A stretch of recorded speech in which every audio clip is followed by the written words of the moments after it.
5월 12일 오늘의 말씀은 창세기 41장 1절에서 24절입니다.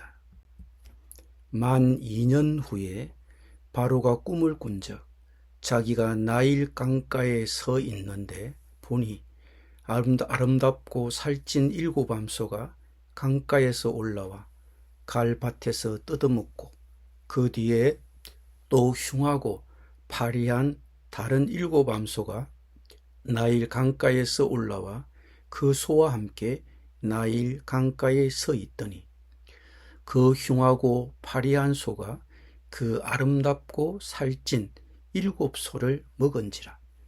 바로가 곧 깨었다가 다시 잠이 들어 꿈을 꾸니 한 줄기에 무성하고 충실한 7이삭이 나오고 그 후에 또 가늘고 동풍에 마른 7이삭이 나오더니 그 가는 7이삭이 무성하고 충실한 7이삭을 삼킨지라. 바로가 깬 적 꿈이라. 아침에 그의 마음이 번민하여 사람을 보내어 애굽의 점술가와 현인들을 모두 불러 그들에게 그의 꿈을 말하였으나 그것을 바로에게 해석하는 자가 없었더라. 술 맡은 관원장이 바로에게 말하여 이르되 내가 오늘 내 죄를 기억하나이다. 바로께서 종들에게 놓아사 나와 떡 굽는 관원장을 취니대장의 집에 가두셨을 때에 나와 그가 하룻밤에 꿈을 꾼 적 각기 뜻이 있는 꿈이라. 그곳에 취니대장의 종된 히브리 청년이 우리와 함께 있기로 우리가 그에게 말하매 그가 우리의 꿈을 풀되 그 꿈대로 각 사람에게 해석하더니 그 해석한 대로 되어 나는 복직되고 그는 매달렸나이다. 이에 바로가 사람을 보내어 요셉을 부르매 그들이 급히 그를 옥에서 내놓은지라. 요셉이 곧 수염을 갖고 그의 옷을 갈아입고 바로에게 들어가니 바로가 요셉에게 이르되 내가 한 꿈을 꾸었으나 그것을 해석하는 자가 없더니 들은즉 너는 꿈을 들으면 능히 푼다 하더라. 요셉이 바로에게 대답하여 이르되 내가 아니라 하나님께서 바로에게 편안한 대답을 하시리이다. 바로가 요셉에게 이르되 내가 꿈에 나일 강가에 서서 보니 살찌고 아름다운 7암소가 나일 강가에 올라와 갈밭에서 뜯어먹고 그 뒤에 또 약하고 심히 흉하고 파리한 7암소가 올라오니 그같이 흉한 것들은 애굽 땅에서 내가 아직 보지 못한 것이라. 그 파리하고 흉한 소가 처음에 7살찐 소를 먹었으나 먹은 듯 하지 아니하고 여전히 흉하더라.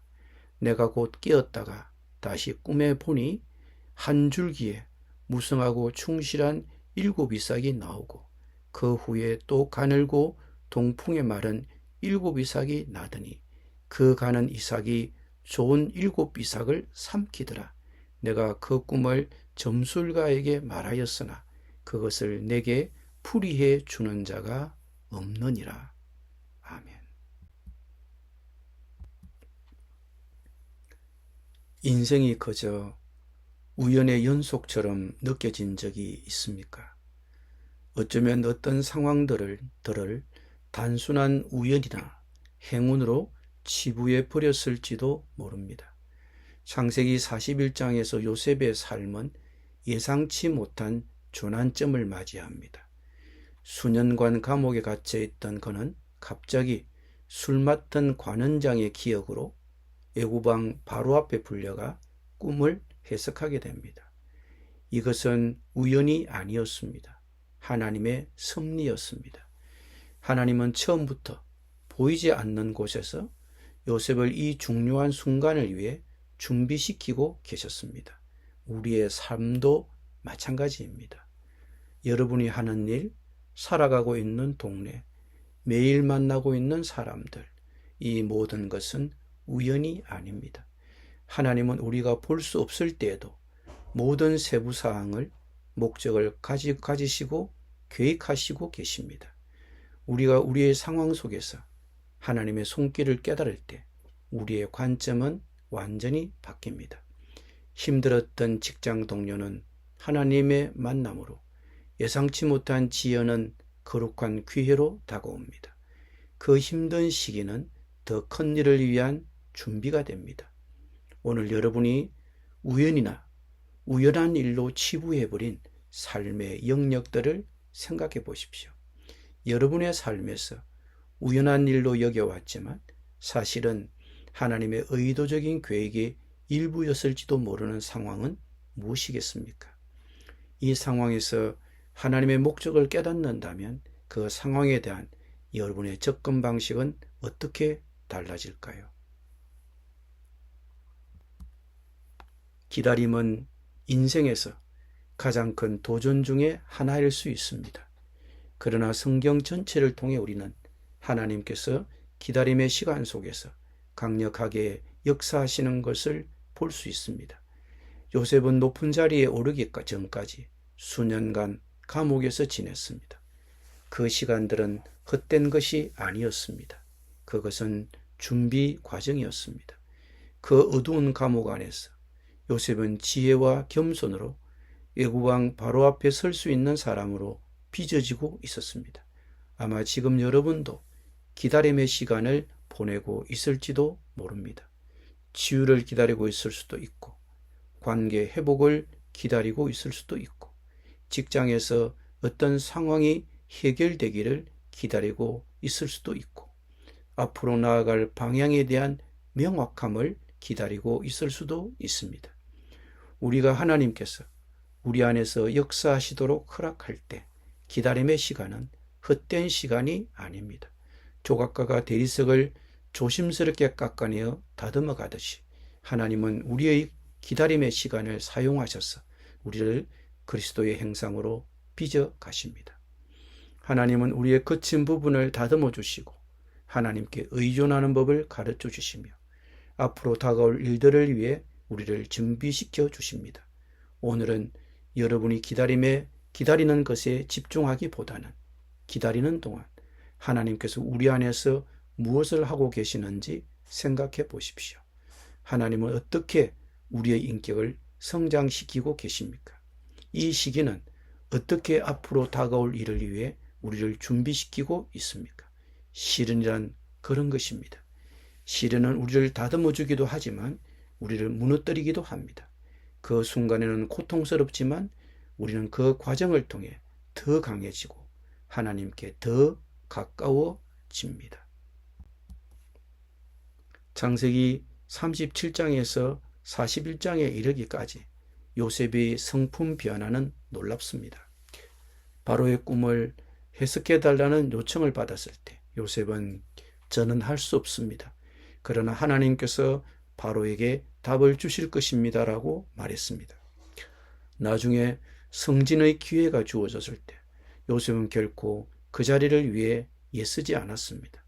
그의 겸손은 하나님의 역사가 그를 통해 드러나도록 했습니다.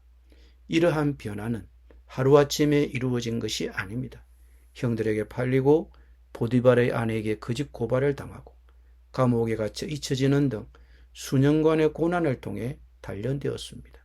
이러한 시련을 통해 요셉은 자신의 능력보다 하나님을 의지하는 법을 배웠습니다. 우리도 그리스도와 함께하는 여정에서 종종 이와 비슷한 길을 걷습니다. 하나님은 우리의 자만심과 교만을 무너뜨리시고 우리가 그분을 의지하도록 가르치십니다. 이 과정은 편안하지는 않지만 우리가 그분의 쓰임받는 효과적인 도구가 되기 위해서는 반드시 필요한 과정입니다. 진정한 겸손은 자신의 은사, 기회, 그리고 성공은 모두 하나님으로부터 온 것이며 자신을 위해서가 아니라 하나님께 영광을 돌리기 위한 것임을 깨닫는 것입니다. 여러분의 삶에서 겸손하기가 가장 어려운 부분은 무엇입니까? 이 부분에서 겸손을 실천한다면 하나님과 다른 사람들과의 관계가 어떻게 변화될 수 있을까요? 기도드립니다.